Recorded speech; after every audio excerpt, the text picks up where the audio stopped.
All right, hello there, everybody. Here we are.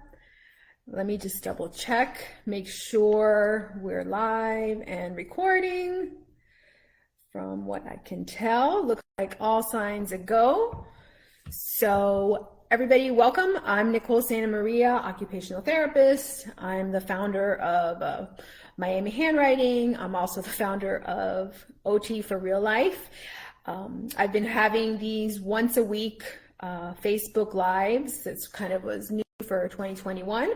So last week we talked a little bit about agendas. I told you guys that I was going to come back today and that we were going to be kind of doing a review of agendas, because that's a question I always get. What agenda should I use?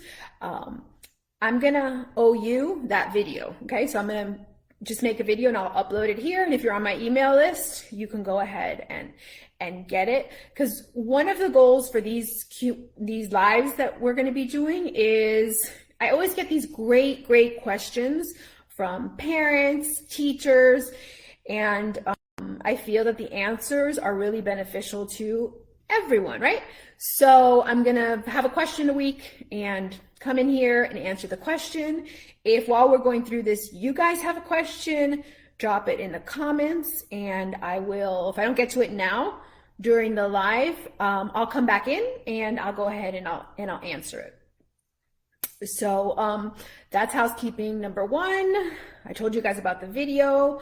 Number two, I'm go live on my computer and it's hard for me to figure out where in the world the comments are. So in order for me not to kick myself out, if you drop some comments, I'll come back in at the end of the live and I'll answer them. Okay, so today, one of the things that we're going to talk about is a question that somebody asked me, and it's one of the questions that I feel really helps the parents kind of figure out what their next best step is, right? So the question is, how do I know when this is something developmental that my child's just going through, that they're going to work out, that my favorite is that they'll grow out of it, versus how do I know when I need to like pull my resources together, find some help. So actually this week, one of the moms I talked to just asked me that question. So I was like, oh, that's my question for the week. So the answer to that question is unfortunately never black and white. There's not a marker, but I'm going to give you guys two questions that I want you to ask yourself whenever you're wondering, oh, do I need to join this program? Do I need to get this help? Do I need to get, any professional involved? When do you need to pull your professionals to come in and help you? Or, could be a friend or anybody. So the two questions that I want you to ask yourself are, and this is you as the parent, because I always look at the parent, you're the head of the team, right? You're going to pull, you pick the school, if they're little, you pick their play dates, you pick the pediatrician. If they need some help, you're the one who's going to pick what resources to come in and be a part of your team. So as like the head of the team, I want you to start thinking, what is my measuring stick, right? What am I measuring my child needing help with? So one of the things that's very common that we use to measure are school grades, right? So if my child is having low school grades, that might be a measuring stick. That might be a red flag. It's like, oh, let me go find some help for that. But it's not always so black and white. This week, the parent that I talked to, her student was actually getting really great grades. So she was doubting herself. She saw the struggle. She saw the difficulties they were having. She saw how much help they needed. But because the grades were good, she was wondering, man, is this something that I need to like get some help with or not? So my answer was, what's your measuring stick, right? If our measuring stick is the grades, well then, guess what? We probably didn't need to look for any help for this little boy. But however, in this case, the measuring stick wasn't the grades. The measuring stick was, I guess, his social emotional regulation, the amount of effort that it took for him to get those grades, that she knew that wasn't sustainable. We had a conversation about it, and that wasn't a sustainable way for him to continue through his school grades going into middle school. So she was going to go with her instinct that yes, his grades are okay. So the teachers are like, his grades are fine. Don't worry about anything.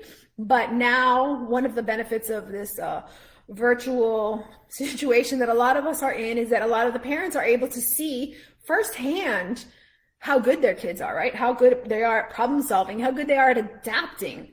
But they're also able to see is like, wow, I never knew that it took so long for him to write an essay. I never knew that it took so much effort for him to actually get all his ducks in a row so that they could do the thing that they needed to do for the schoolwork.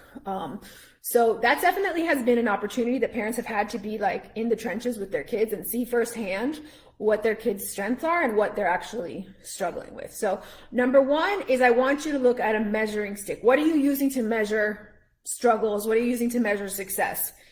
Obviously, if your kids' grades are really bad, it's easier to pick out other areas that they're struggling with, but it gets really tricky when the grades are good, but you see the struggle behind the scenes. Sometimes I talk to the parents, they're like, oh, they're a great student. And then when I start asking more questions, the statement is they are a great student with all of the support they get from, from me and dad, from whoever the caregiver is at home, from a tutor. So it becomes that's very different when you're talking about how good the child is doing. If they're just getting great grades all on their own and they're breezing through it versus they're getting great grades, but they're having to work really, really, really hard. Turkey dinner hard. If those of you who have heard me speak before, you know how I feel about making turkey dinners. So real quick, I'm going to share a story. A few years ago, I had a really bad ear infection and I was like dizzy and all of the things that I see that, the younger kids when they get a lot of ear infections have to deal with. So I was dealing with it as an adult. And, as I was going to the ENT, they would measure the pressure in my ear. I want to say I'm not even going to say it because I don't know what it is. Whatever measures the pressure in your ear, they're like, oh, okay, so now you're at an okay level, so you should be fine. So when I talk about measuring sticks, the measuring stick was I was at an okay level medically, clinically, right?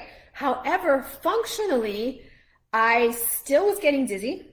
I still couldn't go into a place where there was like lots of different audio because my ears were still like bubbly and gurgly. So functionally, and of course my anxiety level was through the roof because I'm auditory sensitive, so that was making me nuts. So medically and clinically is like, oh, you're great. So if I would have been an 8-year-old, you're great, go back to school, go to your regular life, go to the noisy cafeteria. We don't need to do anything else. But as an adult, I was like, whoa, if this is what's feeling okay, I was not feeling okay at all. So that measuring stick is that. Clinically, we didn't have to do any interventions, but functionally, I was still working so hard to go to work. I was still working so hard to have a conversation in a restaurant because it was just bothering my ear so much. So I kind of share that story as a way, like, what's our measuring stick that we're using with our kids, right? The second part to that is, as the parent, and we talked about this a little bit last week with the agenda, why? Like, what's my why for going to get them help? Because remember I said the parent is the head of the team, right? So if I'm going to go reach out and get a help, I'm going to get a coach, I'm going to get a tutor. If I'm going to go down the route of getting tested, what am I going to do with that information? How am I going to support the process? What am I actually capable of doing? You might be able to follow all the recommendations that they're going to give you. You might be able to follow one. You might be able to follow none because you just can't. You just can't. And that's okay. So having that conversation with yourself is like, why do I want to get them help? Am I going to be able to help them be accountable and help them get through it? Because that's going to make a difference on how successful they're going to be. So just a quick little wrap up. This is the question that when parents ask me, oh, I don't know when to get help or not. What's the measuring stick that you're using to measure struggle, to measure success? And why do you want to jump in there and get involved? Because once you answer those two questions, you're going to have a pretty clear decision made that you are going to get help or you're not going to get help. And then you'll be okay with it, right? If you decide I'm not going to get help, then you kind of went through those two questions to make you feel okay. And if you decide you are going to look for help when you're doubting yourself, saying, oh, they're going to grow out of it, or your pediatrician tells you, oh, they'll grow out of it, or your mom tells you it's okay, or the teacher says they're such a great student, you'll know why, and you'll be able to stick with your plan.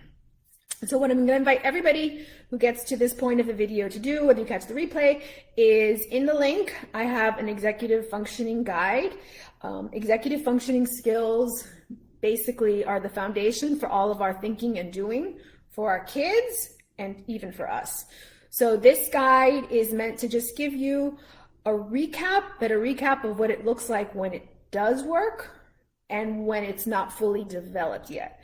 What I really want parents to get from this, and even teachers that download, and grandparents and other caregivers, I want you to start looking at the different executive skills and thinking, wow, my child is really good at that.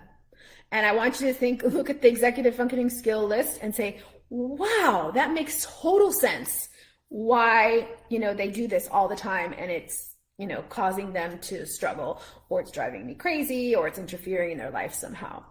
And then it's a little extra credit if you want to get in there and say, oh, this is what I'm really good at. This is what I am not so good at. Remember, executive skills get developed through the age of 25, but the beauty of these executive skills is that once we are aware of our strengths and our struggles, we can do more of what we're good at, and we can kind of make the ones that we're struggling with bit by bit better and better. So the only reason that any of that matters is because we want thinking and doing skills to get better, because that's what really makes us functioning humans in the world. And for our kids, it makes them functioning at home, in the playground, in the sports field, and at school, whether it's in person or whether it's virtual. So go ahead and don't forget to grab that free guide.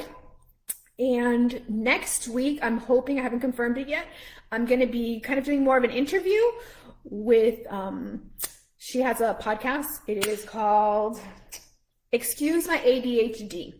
And Excuse My ADHD gives all of us, I work mostly with children, if you're a parent, if you're a teacher, it's going to give you a flash forward to 25 years in the future of somebody that is living with ADHD and executive functioning skills deficits, what it looks like.